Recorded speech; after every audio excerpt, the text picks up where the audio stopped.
Hello दोस्तों। मैं आपकी दोस्त आज फिर से आप लोग के लिए एक नई कहानी लेकर आ गई हूँ जिसका नाम है बाघ से दोस्ती। तो चलिए शुरू करते हैं आज की कहानी। Ready steady and go. एक समय की बात है। एक अभिशाल नाम का लड़का था जो शहर किसी काम से जा रहा था। रास्ते में उसे एक जंगल से होकर शहर जाना था। जब वह जंगल में पहुंचा तो उसे बहुत प्यास लगी।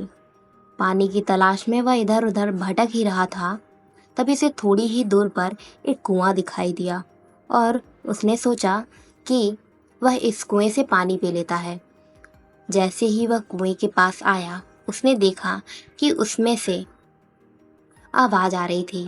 पास जाकर जब उसने देखा तो उसने पाया कि कुएं के अंदर 3 लोग गिरे हुए हैं जो मदद के लिए पुकार रहे थे, जिसमें से एक था बाघ और एक था सांप और एक आदमी था। तीनों ने अभिशाल से मदद मांगी कि हमें बाहर निकलने में हमारी मदद करो।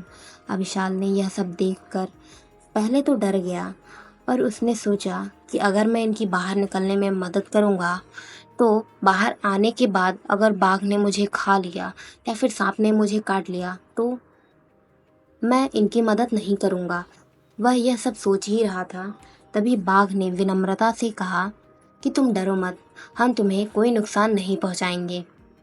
बस तुम हमें यहाँ से बाहर निकलने में हमारी मदद कर दो, हम तुम्हारे एहसानमंद रहेंगे। बाघ की बात सुनकर अभिशाल ने तीनों की मदद करने का सोचा और इन तीनों को कुएं से बाहर निकलने में मदद की। तीनों ने बारी बारी से अभिशाल का धन्यवाद किया। बाघ ने कहा, मित्र, तुम्हारा बहुत बहुत धन्यवाद। तुमने मुझे कुएं से निकलने में मदद की और मैं तुम्हें हमेशा याद रखूँगा और तुम्हें कभी भी मेरी मदद की ज़रूरत पड़े तो मुझे ज़रूर याद करना। मेरी गुफ़ा यहीं जंगल में ही है और अब कभी तुम इधर आना तो मेरे घर ज़रूर आना। मुझे बहुत खुशी मिलेगी इससे। और अब मैं चलता हूँ यहाँ से। फिर सांप ने कहा कि हाँ मित्र, तुम्हारा शुक्रिया। तुमको भी कभी भी किसी मदद की ज़रूरत हो तो मुझे भी याद करना, मैं तुम्हारी मदद करूँगा। मेरी बिल भी इसी जंगल में है और अब मैं चलता हूँ, मेरे घर भी ज़रूर आना। और सांप वहाँ से चला गया। फिर आदमी कहता है, धन्यवाद मित्र, तुमने मेरी मदद की है और मैं एक सुनार हूँ। तुमको कभी भी मेरी मदद की ज़रूरत हो तो मेरे पास ज़रूर आना, मेरा घर इसी शहर में ही है। इतना कहकर वह आदमी भी चला जाता है।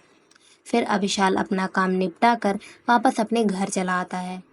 ऐसे ही कुछ दिन बीतते हैं और अभिशाल फिर से उसी जंगल में पहुंचता है तो उसे याद आता है कि बाघ और सांप का घर भी यहीं है, तो मैं उनसे मिलते हुए चलता हूँ।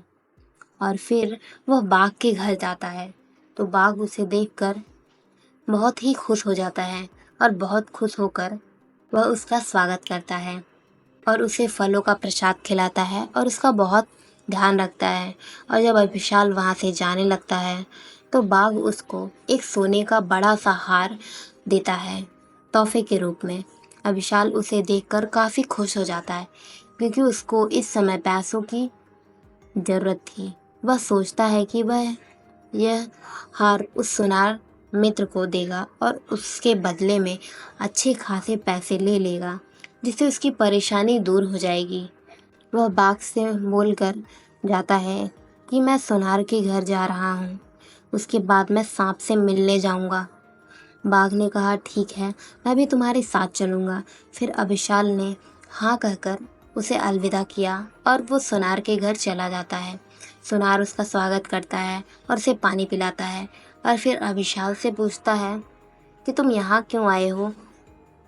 उसके इस बर्ताव से अभिशाल थोड़ा सा निराश होता है, लेकिन वह फिर उसे अपना वहाँ आने का कारण बताता है। सोनार को लगता है कि उसके पास छोटा मोटा हार होगा, वो उसे थोड़े पैसे देकर उसे वहाँ से भेज देगा। लेकिन जब सोनार अभिशाल का हार देखता है तो वह चौंक जाता है कि इसके पास इतना महंगा हार कहाँ से आ गया। तब अभिशाल ने बताया कि यह उसे बाघ ने दिया है तोहफे के रूप में। सोनार के मन में लालच आ जाता है और वह उसे लेने की तरकीब सोचने लगता है और उसी समय उसे याद आता है कि यह हार उसी ने राजा के बेटे के लिए बनाया था और राजा का बेटा काफ़ी समय से गायब हो गया है। तो सुनार ने इसका इल्ज़ाम अभिशाल पर लगाने के लिए वह राजा के पास चला जाता है और राजा से कहता है कि वह आदमी जिसने आपके बेटे को मारा है वह मेरे पास वह हार लेकर आया है। यह सुनते ही राजा ने अभिशाल को वहाँ से ले जाकर उसे जेल में कैद कर देता है और गुस्से में राजा ने अभिशाल की एक भी बात नहीं सुनी। 1-2 दिन बीते। बाघ अभिशाल का इंतजार कर रहा था और जब वह 2 दिन बाद भी नहीं आया तो बाघ ने यह बात सांप को भी बताई। तो दोनों ने मिलकर उसे ढूंढने का फैसला किया और शहर चले गए। शहर जाकर पता चला कि अभिशाल को कैद कर लिया गया है। फिर दोनों ने उसे छुड़ाने का फैसला किया। फिर सांप जेल की खिड़की पर जाकर सारी बात अभिशाल से पूछता है तो अभिशाल सांप को सब सच सच बता देता है। तब सांप ने कहा, तुम चिंता मत करो, मैं और बाघ मिलकर तुम्हें यहाँ से छुड़वा लेंगे। फिर सांप और बाघ मिलकर जंगल जाते हैं और राजकुमार के बारे में पता लगाते हैं और जल्दी ही वो उसे एक गुफा में पाते हैं और उसे थोड़ा चोट भी लगी हुई थी। बाघ और सांप उसे राजा के पास ले जाते हैं। कुछ दिन बाद जब राजा का बेटा थोड़ा ठीक होता है तो बताता है कि उसे उस सोनार ने अगवा कर लिया था और उससे वो हार मांग रहा था, लेकिन मैंने उस हार को छुपा दिया था। इसलिए उस सोनार ने मुझे कैद कर के रखा था ताकि मैं उसे बता दूं, लेकिन मैंने उसे कुछ भी नहीं बताया। यह सब सच जानकर वो सोनार को जेल में कैद करवा देता है और अभिशाल को जेल से बाहर निकलवाता है और उसे बहुत सारा धन देता है जिससे उसके घर की हालत सुधर जाती है और बाघ, सांप और अभिशाल बहुत अच्छे दोस्त बन जाते हैं और खुशी खुशी रहने लगते हैं। तो दोस्तों, ये रही हमारी आज की कहानी।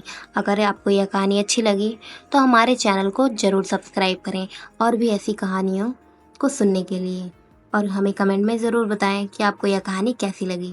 मैं आपसे फिर से मिलूंगी एक नई कहानी के साथ। तब तक के लिए बाय बाय।